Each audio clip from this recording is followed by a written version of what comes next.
Hey, welcome back to Wildly Proof, where we crack bottles, drop takes, and try to figure out why my bourbon shelf keeps getting heavier and my wallet keeps keeping lighter. Today, we're fresh cracking Old Forester 1910, the double barreled Desert King of Whiskey Row. Let's see if this bottle deserves some hype. There we go. That was smooth. All right. So 1910 has one of the coolest backstories in bourbon. In 1910, a fire shut down Old Forester's bottling line. They had a batch of mature bourbon ready to go, but nowhere to bottle it. So they threw it into a second, heavily charged barrel to hold it. That accident created a creamier, richer, darker, desert leaning bourbon.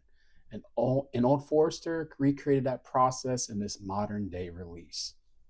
So, yes, this is literally a bourbon born from chaos. Grab your Glens, time for a pour.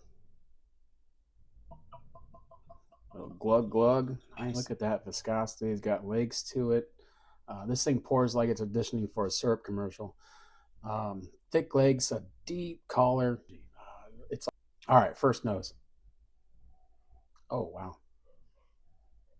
Wow, I take number one. This is a bourbon French toast. Brown sugar, toasted oak, some chocolate, a little cinnamon. Kind of warm and toasty. Honestly, smells like a bakery. Wow, yeah, that's pretty good. If you like sweet noses, this is elite. All right, let's give it a taste.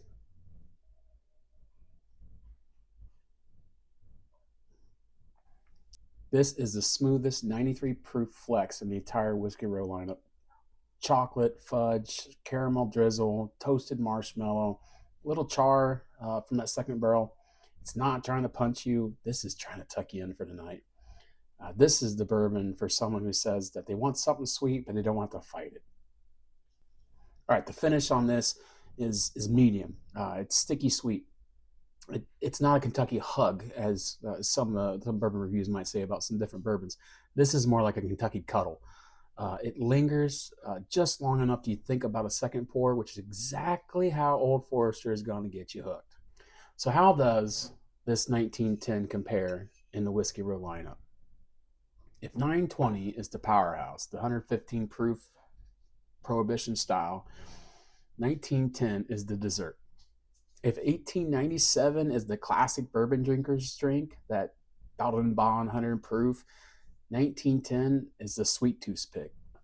But as a standalone bottle, 1910 is very approachable, probably the most crowd pleasing of the bunch.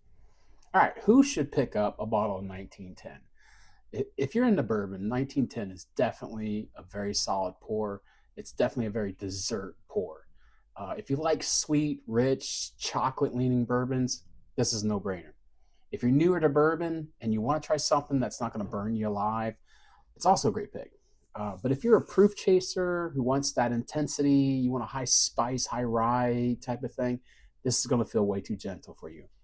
But for most people, this is a bottle that earns its spot.